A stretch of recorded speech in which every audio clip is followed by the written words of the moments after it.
I've heard stories about the tribes that still live deep in the Amazon jungle.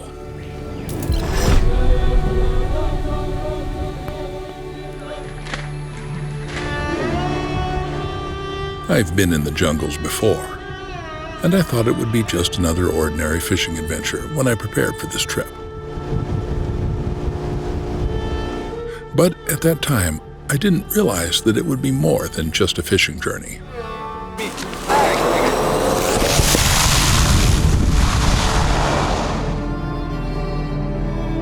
When I landed and looked around, I thought, okay, that's just another developing country with people who don't care about and are just wasting their nature.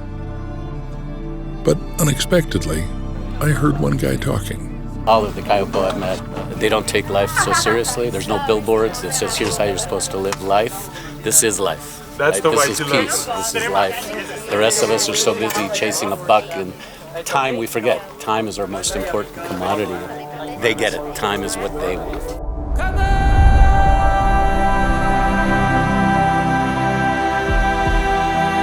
It didn't take long for me to understand what he meant. Shortly, I changed my mind about this place and the Kayapo people.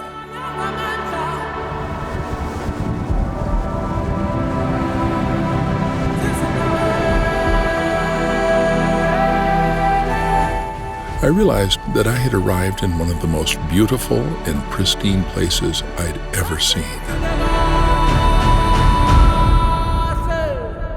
For you guys to be able to fish here, you need the conservation of the area, you need the forests and clean rivers. And so the Kayapo have been maintaining that for years, but they constantly have pressure from gold miners and loggers to come into the area and pay them to take their nature away and ruin their rivers. And so the fly fishing and ecotourism offers them an opportunity to still get paid, but get paid to maintain their forests and maintain their rivers. So it's a kind of mutually beneficial enterprise where fishing can only happen because of the conservation, and then the conservation is funded by the fishing and ecotourism.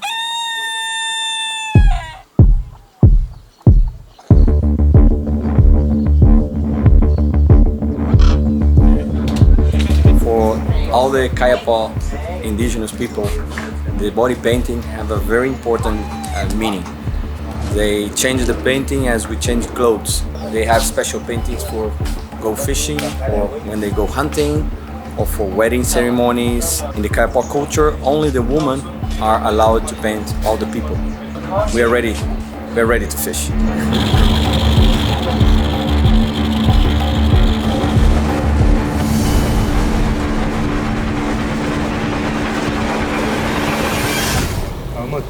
It's really good light here.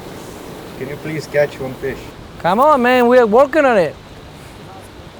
Too much pressure with this camera.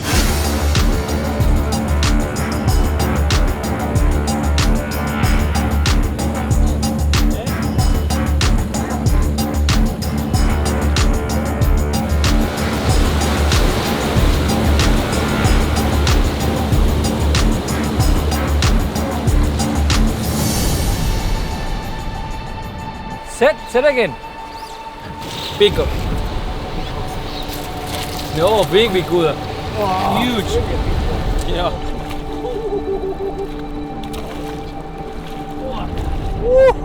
The fishing wasn't easy. Different fishing techniques, changing weather and water conditions made it challenging. But my experienced guides teamed up with the local Kayapos who knew the river very well. In fact, they always kept us busy catching different fish during the week. I was surprised by the variety of species you can catch in the same river.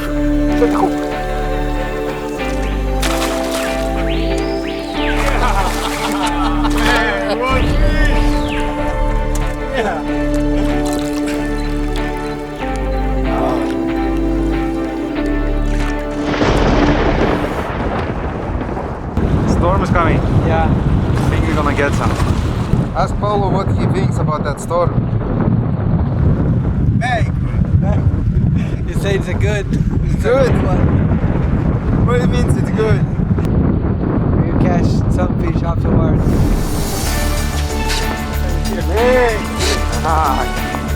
Brother man, come on.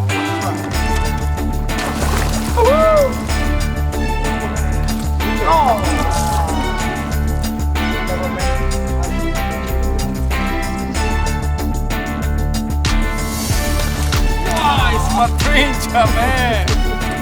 Look at that!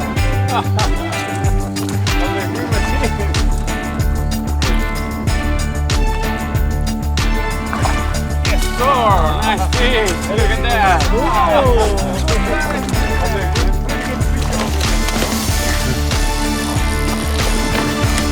Oh, yeah!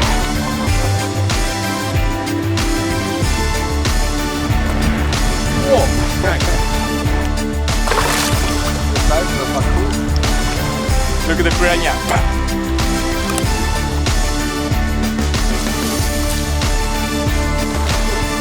Another more.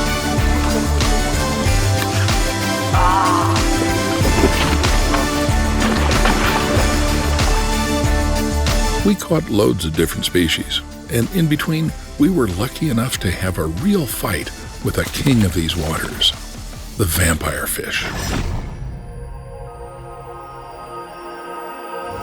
Although we're fishing probably one of the best places you can fish for vampire fish or payara on the planet, it's definitely not a numbers game. And if you think you're going to come here and catch 100 fish, that's definitely not the mindset. It's really hard going. You have to be good. You have to fish pretty deep sometimes. And we just kind of send that fly down to hell, to where the devil lives. And then that's the devil is the vampire fish.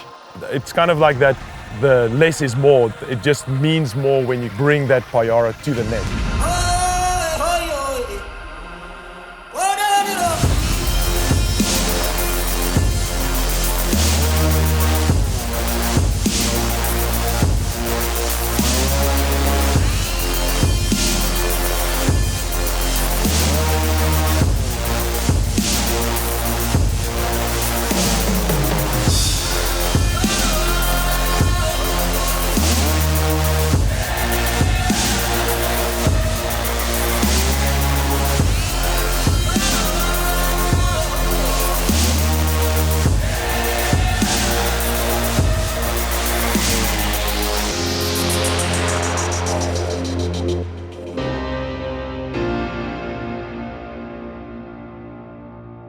Through the fly fishing tourism, people that come here to experience fishing here, they are helping to protect their area.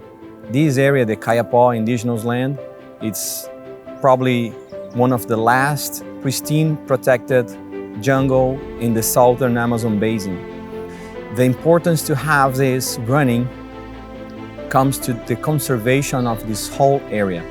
And now the Kayapós are confident to have a project, a sustainable way to living, and to do not allow any other kind of threats like logging, mining, commercial fishing, disturb their area. So they're happy and confident to work with us through the fly fishing tourism project as a way of living.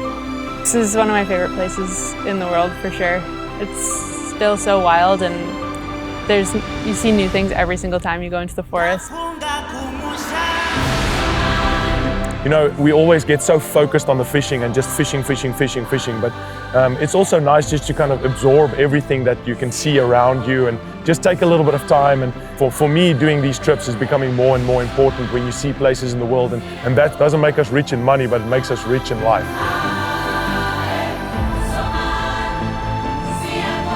Unfortunately, it's time to go home and leave this paradise. But I'm leaving happy. Now I have some stories to tell. Just not sure if I'll be able to find the right words to describe what I saw and felt during this journey. One thing I'm sure of, I'll always be back to this place, at least in my mind.